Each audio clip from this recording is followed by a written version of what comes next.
Let's take a look at the smallest wearing huge watch in the world on the market. This is the Seiko Bluna, or the Blue Tuna. This is the latest generation, the SBBN 043. This carries a few different changes and updates from the 03 series. And my friend Robert of the Random Rob channel, he sent this one in for me to review, as well as the 3-1 series to take to my watchmaker so that he could get a factory, actually not a factory, but a sapphire crystal upgrade done professionally with the water test and all of that stuff.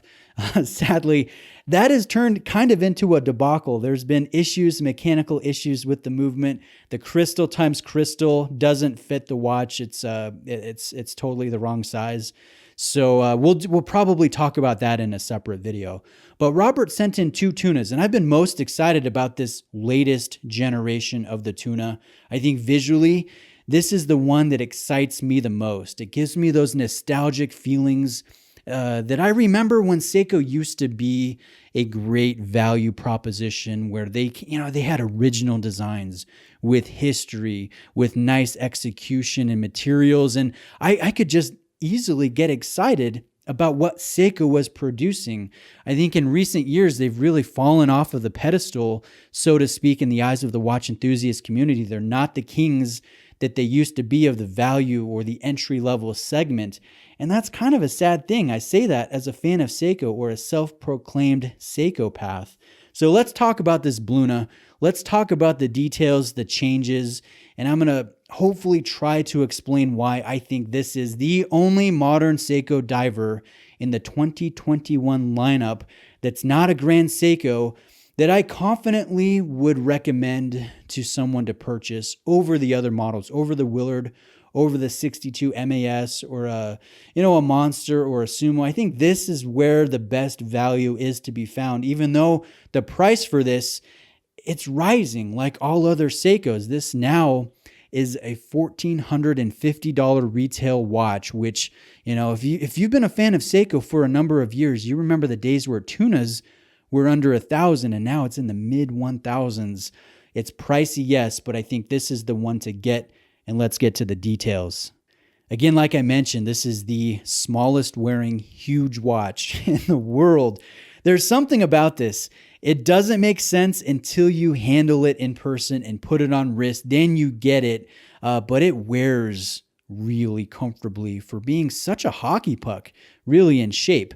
So let me compare it to my Panerai base. This is the 00176 Luminor. This is a 44 millimeter diameter watch, not counting the crown protector. And you guys can see the tuna, it really looks small in comparison to the Panerai. And I put this next to my Submariner. This is the 40 millimeter maxi case. It wears bigger than 40, but visually they almost look like they're on the same level. So I can say with confidence, if you can wear an SKX, I think you can wear a tuna comfortably. If you can wear a turtle, the tuna is actually more comfortable than a Seiko turtle. So just use that for reference. Again, this is the best wearing big watch in the world, and I really like the look. I mean, this is just bare bones tool built for a purpose. It's got this awesome shroud with the partially obscured bezel. The dial is kind of a throwback to a few generations ago, the tuna, which I really like. I think that's a great move. It doesn't have crop circle markers. It doesn't have snail trails.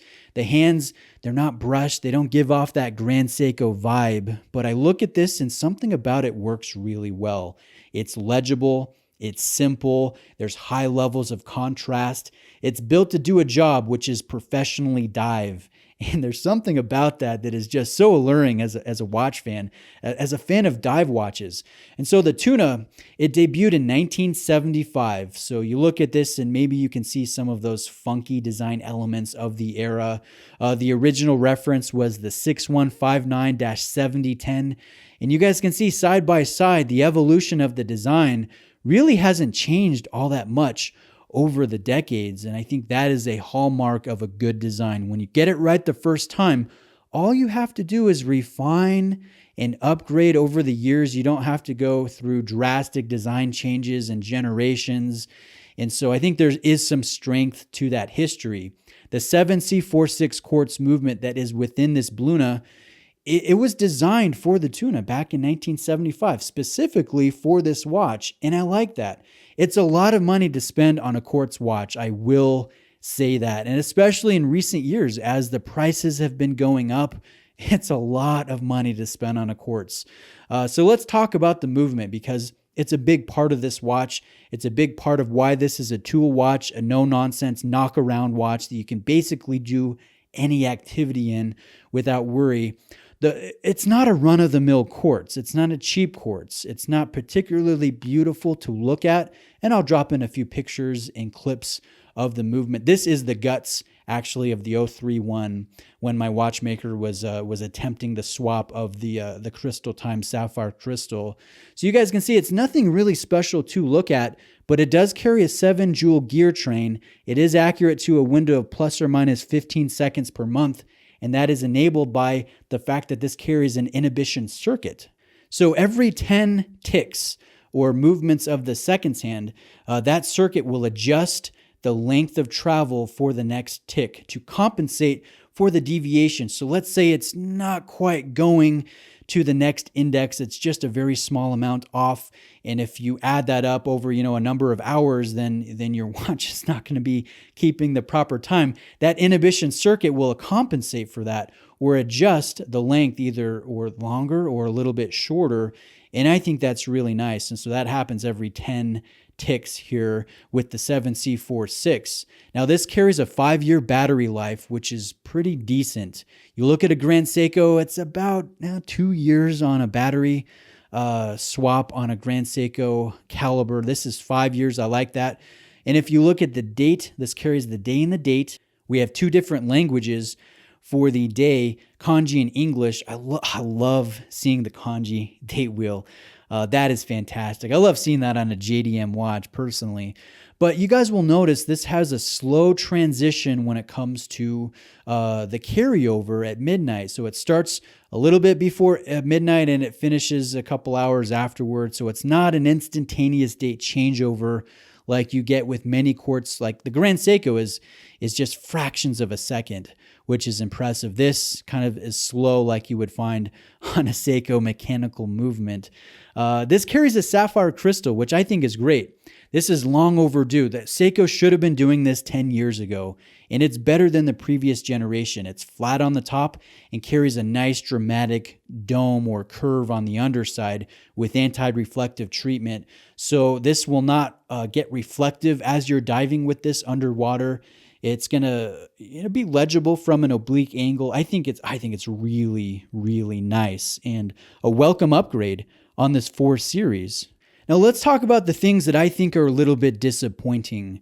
One, you don't have a bracelet option with this watch. And anytime you're spending over $1,000 on a watch and you don't get a bracelet, that's a hard one to swallow when you're looking for the value for money, because you look at this strap and it's comfortable, it gets the job done, it's nice and long, but essentially it's really no different from the strap you'll get on a Seiko Turtle, so you're not really getting anything special in that respect.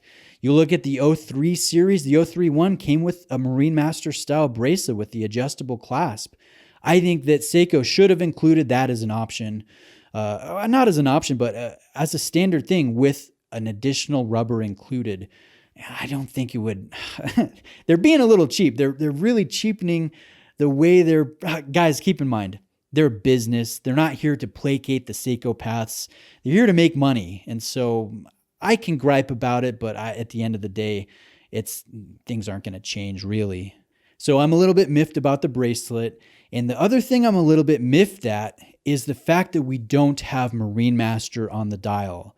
I love the Seiko Marine Master. I know the font is a little bit different. It's a wide word, so visually you look at the dial, it's kind of an eye-grabbing thing. Maybe it's an eyesore. Maybe it's, the odd man out aesthetically on the dial, but I love it. That nostalgia lover in me wants to see Marine Master.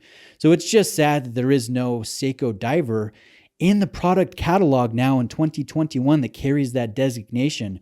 What we have in its place is the P and the S logo that everybody calls the Prospex X, Prospex standing for professional specification. So this is a pro diver. It meets the ISO 6425 specifications for diving. And so, yeah, it's a professional watch, but I would love to see Marine Master instead of the P and the S. And I think a lot of you watching will agree with me there. Now, let's take a look at the Lume. The Lume is absolutely fantastic. The Seiko tuna, in my experience with all the Seiko divers that I've tried, owned, and reviewed, the Seiko tuna has always been the best. It's been better than the Marine Master, better than the Monster, the Gen 2, better than the Sumo, better than the 061 SBDC series. It really has been the top dog. And so I will say, comparing the 031 to this 043, the 043 is really good, no doubt. But you can tell there's a noticeable difference between the two. The 031 is just a little bit more potent and carries a bit more of a greenish tinge in natural light. So a small step down in that aspect. Let's take a look at the bezel action. I'm going to be quiet so you guys can hear the action here when it's right up next to the microphone.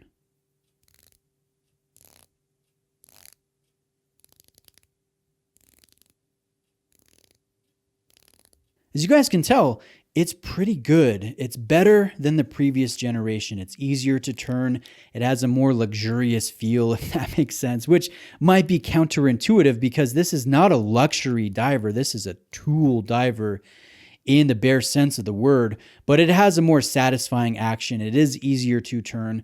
And I will say, if you compare this to a diver from Switzerland or from Germany at a comparable price, it's not going to be at the same level of satisfaction, but it's going to be better than what we've seen from Seiko in the past. Take that for what it is. So in the end, I look at this watch. I love the design. I love the history. I love the fact that Seiko is going back toward the tuna roots when it comes to the dial layout. I'm a little saddened with the loss of Marine Master on the text, the fact that you can't get a bracelet, but I do like the improved bezel action. I really like this excellent shaped sapphire crystal that does a great job. I really like the movement. Again, this is the Seiko diver that I'm most interested in. So, Robert, if you're watching this, when you get tired of this watch, I'll probably want to take it off your hands and put a bracelet on it, put the 031 bracelet and enjoy a great tool watch from my previous favorite brand while they are still relative value for money, if that makes sense. So guys, what do you think of the Bluna? What do you think of the changes for this new tuna, this SBBN04 series? Are you a buyer in the low to mid 1000s, or is it just getting too high for your tastes? I know a lot of you think Seiko is the best at the entry-level price. And give me your take on that. Thanks for watching today. Stay tuned for when Robert and I talk about the modding issues and things that are going on with the giveaway watch, the 031. Let me know if you have any specific questions. Have a great day, and I'll see you next time.